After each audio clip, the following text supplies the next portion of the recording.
सिद्धान्तविहीन राजनीति दुर्घटनामा जान्छ भनेकै छ त। अब उहाँहरूले अब कसरी सोच्नु भएको छ, बनाउँछु देश भन्नुहुन्छ भन्नु पनि भएको छ। अब यही स्ट्रक्चरभित्र, यही संविधानभित्र यो देश कसरी बन्छ भन्ने कुरा के भन्ने खै त्यसमा त विदेशीको यत्रो डिजाइन चाहिँ बनाएर छ कि हामीले त बुझ्दै बुझेनौँ त्यो कुरालाई त। अब सिंहदरबार जल्यो, त्यो सिंहदरबार भनेको त तपाईँको अब तपाईँले बनाएर पनि बन्दैन नि त्यो सिंहदरबार त। बल्ल एउटा भन्न खोज्नु त सिंहदरबार जल्दै गर्दाखेरि चाहिँ युवाहरूमा चाहिँ एटलिस्ट नैतिक शिक्षा हुन्थ्यो भने, यो सम्पत्ति त्यो पुँजीप्रतिको सम्मान हुन्थ्यो भने यो सबै घटनाहरू घट्थेन भन्नु खोज्नुभएको। त्यो आक्रोश अरूतिर पोख्दाखेरि पनि हुने खालको थियो आक्रोशहरू। त्यो सिंहदरबारले त केही गरिदिएको थिएन नि। त्यो त हाम्रो धरोहर हो, हामीले बचाउनुपर्छ भन्ने भाव जानुपर्ने हो नि त त्यो कुराहरूमा त। एकजना नेताले त अझै यस्ता सिंहदरबार त हामी त स्वयं बनाउन सक्छौँ।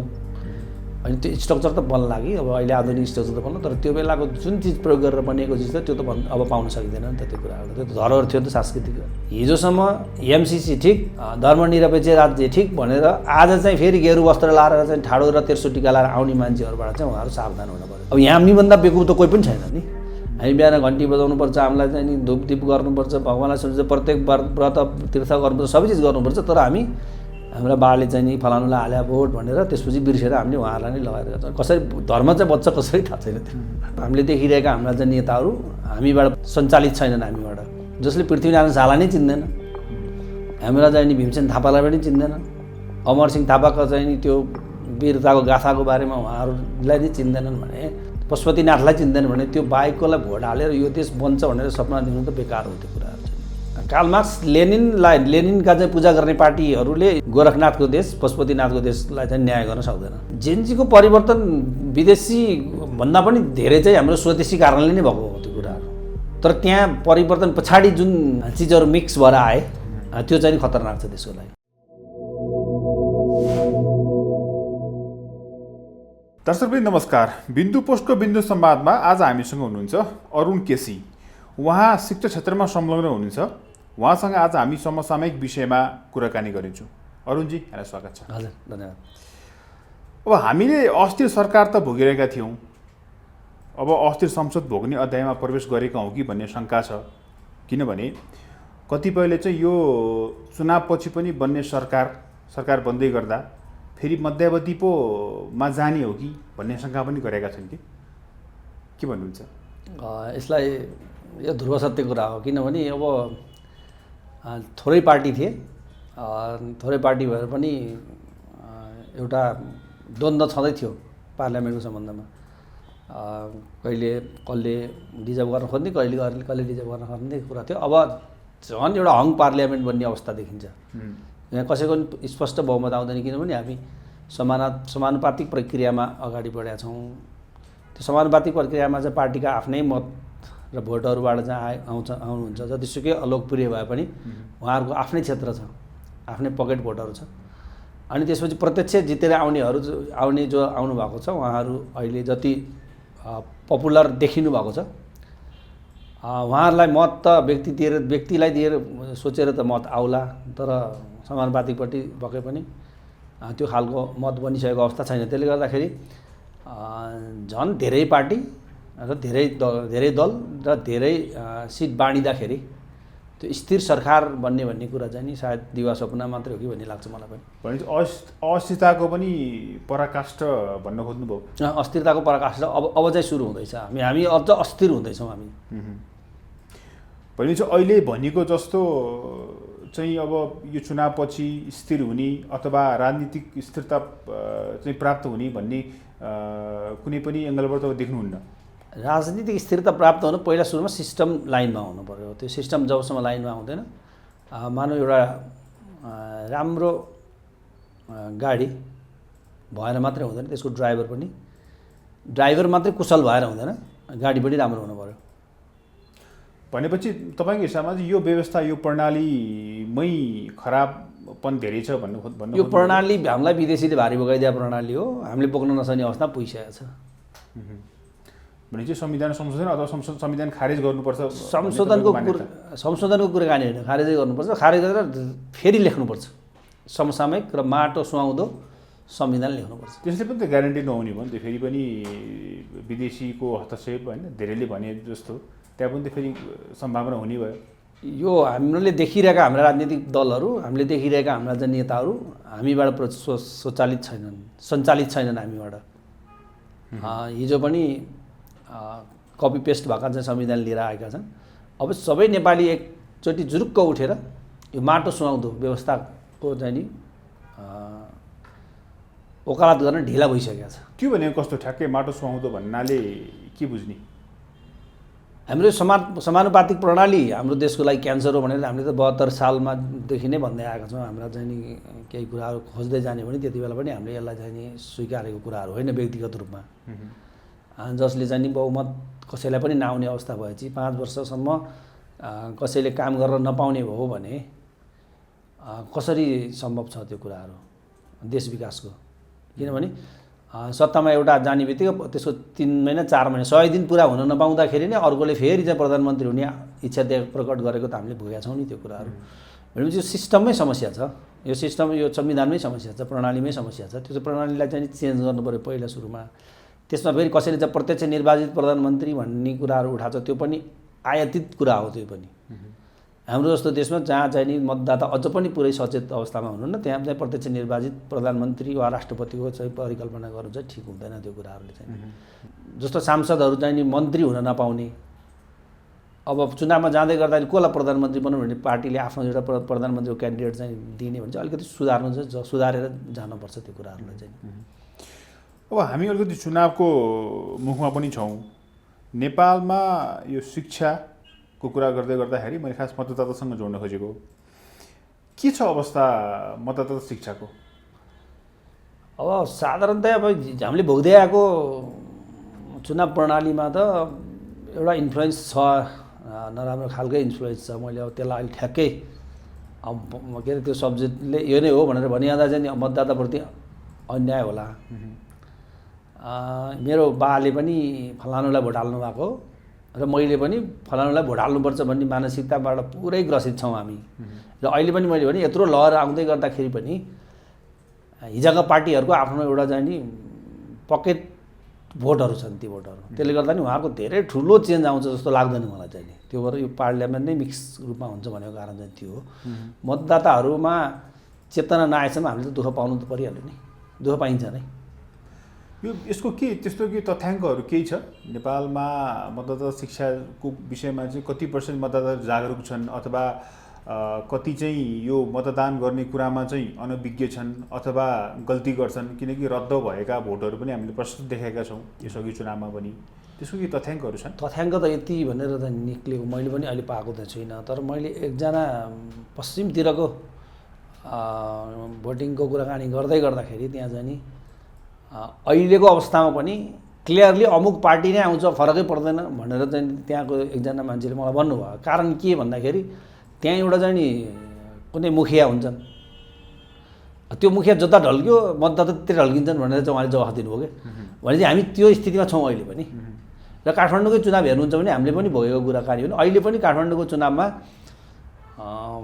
अर्थले चाहिँ प्रभाव पारेको हामीले पनि प्रत्यक्ष रूपमा देखेका छौँ। त्यो फन्डले भनेपछि भोट हाल्दाखेरि मतदाताले ध्यान दिनुपर्ने कुरा के हुन्? किनकि तपाईँ यस सम्बन्धित पनि तपाईँसँग सर्टेन ज्ञान राख्नुहुन्छ तपाईँले।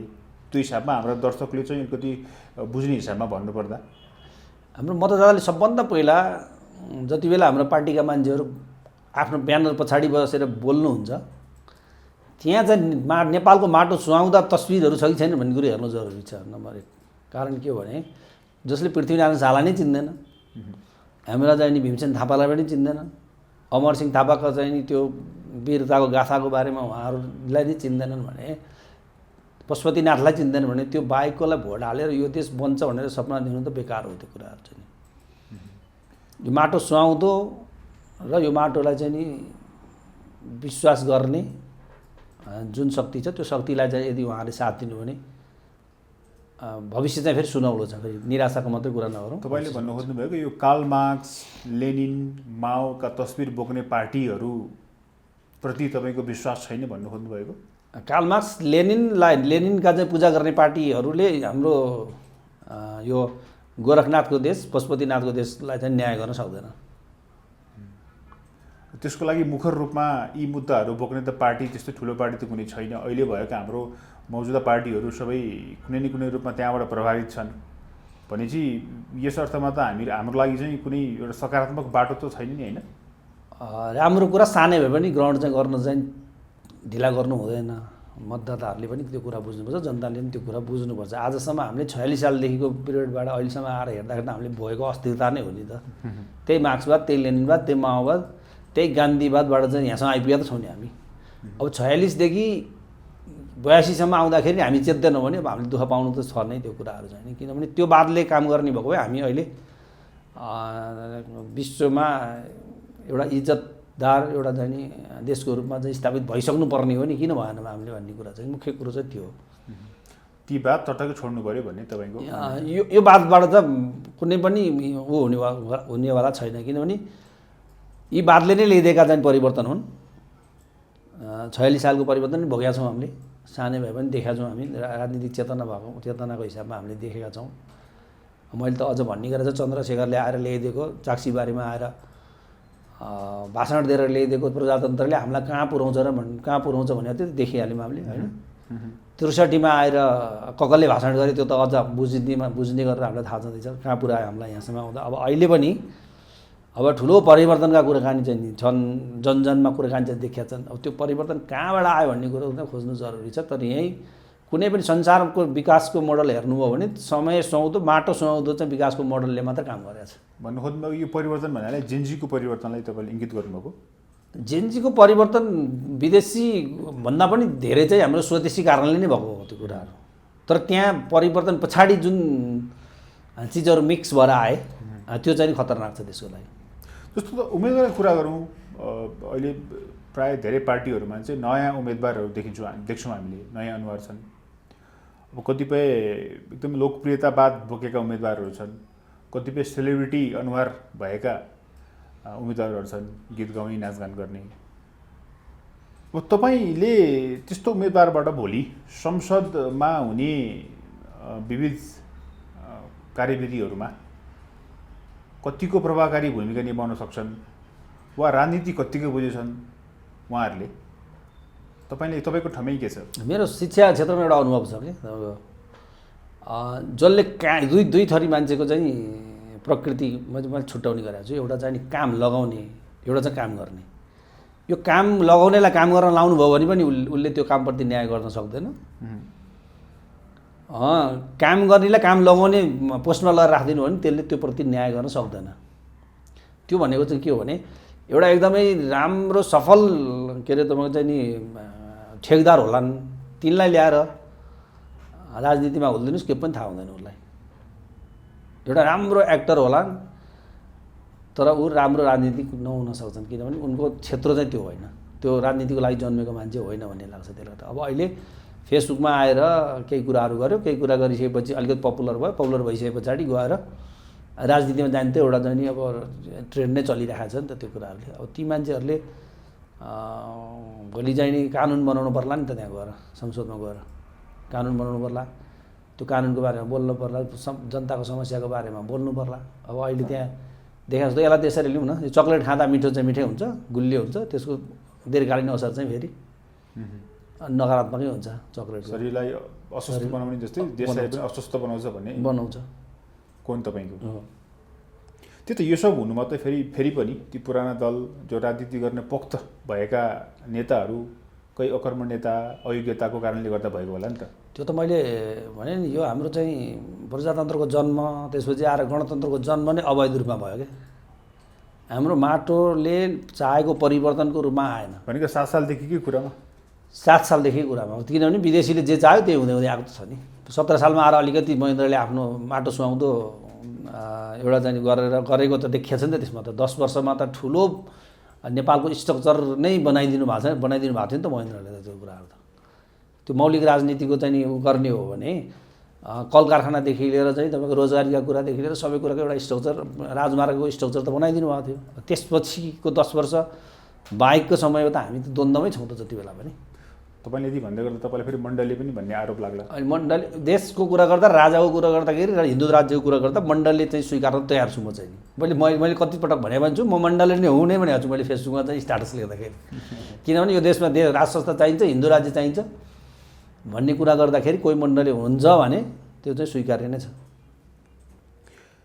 त्यसो भए तपाईँको हिसाबबाट जसरी नेपालको राजनीति 7 सालदेखि नै गलत बाटोमा हिँडेको छ भन्नुभएको छ, नेपालमा स्थापित प्रजातन्त्र या लोकतन्त्र सबै विदेशी चलखेलमा भएको छ भन्नुभएको छ, त्यसो भए तपाईँको नजरमा तपाईँको कोणमा कस्तो हुनु पर्थ्यो?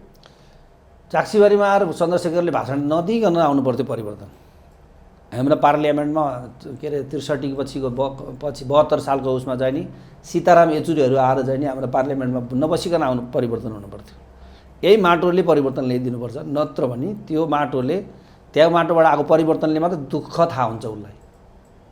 एउटा प्रसव पीडाबाट जन्माएको बच्चाको माया चाहिँ आमालाई हुन्छ क्या, त्यो छिमेकीको चाहिँ बच्चा ल्याएर पालेको चाहिँ त्यो एडजस्टमेन्ट मात्र हो, त्यो आमा हुन सक्दैन, पूर्ण आमा चाहिँ ऊ हुन सक्दैन।